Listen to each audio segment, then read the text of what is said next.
একজন আদর্শ মা হতে গেলে অবশ্যই 4টা জিনিস লাগবে। আপনি মা বাবা হলেই যে আপনি জান্নাতে চলে যাবেন বিষয়টা এমন না।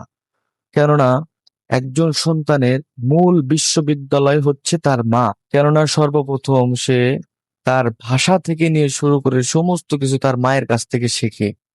তার সর্বপ্রথম শিক্ষা শুরুই হয় তার মায়ের কাছ থেকে। তার মা যদি তাকে আদর্শবান না বানায়, তাকে ছোট থেকে যদি ভালো ভালো জিনিসগুলো শিক্ষা না দেয়, তাহলে সে বড় হয়ে একজন ভালো কিছু হতে পারে না, সে বড় হয়ে খারাপ হয়ে যায়।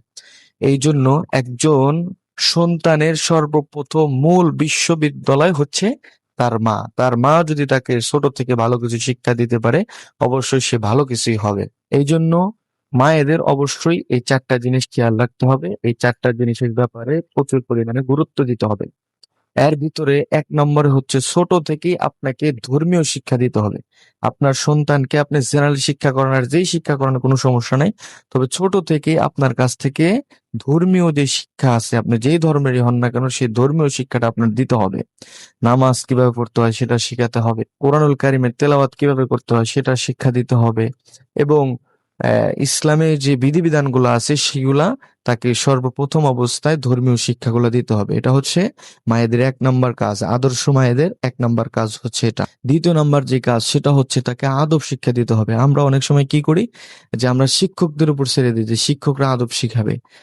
ছোট থেকে তো আপনার দায়িত্ব, শিক্ষকদের কাছে পৌঁছানোর আগেই তো আপনার দায়িত্ব যে আপনার ছেলেকে আপনি কিভাবে আদব শিক্ষাটা দিবেন। আদব শিক্ষাটা আপনি শুরু থেকেই দিবেন।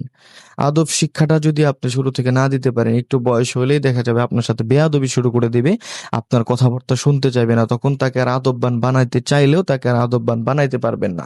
এই জন্য ছোট থেকেই আপনি তাকে আদব শিক্ষা দিবেন। তৃতীয় নাম্বার হচ্ছে একজন আদর্শ মায়ের দায়িত্ব হচ্ছে তার সন্তানকে সদা সর্বদা পরিষ্কার পরিচ্ছন্ন রাখা। কেননা নবী করিম সাল্লাল্লাহু আলাইহি সাল্লাম বলেছেন যে আত্মহুর শাত্রুল ঈমান, পবিত্রতা হচ্ছে ঈমানের অঙ্গ। এই জন্য আপনার সন্তানকে পরিপাটি করে রাখা এটাও একটা ঈমানের অঙ্গ। 4 নম্বরে হচ্ছে আপনার সন্তানকে সদা সর্বদা পাহারায় রাখতে হবে, পাহারা দিয়ে রাখতে হবে। রাত্রে বাহিরে গেছে, রাত্রে 10টা 11টায় 12টা বেজে যাচ্ছে, এরপরে আপনার সন্তান আসতেছে না, কি করতেছে, বাইরে এতক্ষণ কেন থাকলো, এগুলো বিভিন্ন বিষয়ে প্রশ্ন করা এবং পাহারা দিয়ে রাখা যে আসলে সে বাইরে যে ছিল ভালো কাজের জন্য ছিল নাকি খারাপ কাজের জন্য ছিল। খারাপ কাজের জন্য থাকলে এটাকে নিষেধ করা এবং রাত্রিবেলায় বিভিন্নভাবে তাকে পাহারা দিয়ে রাখা।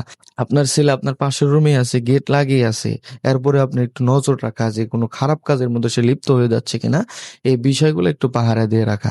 এই 4টা বিষয় যদি আপনি আপনার সন্তানের প্রতি খেয়াল রাখতে পারেন, তাহলেই আপনি একজন আদর্শ মা হতে পারবেন।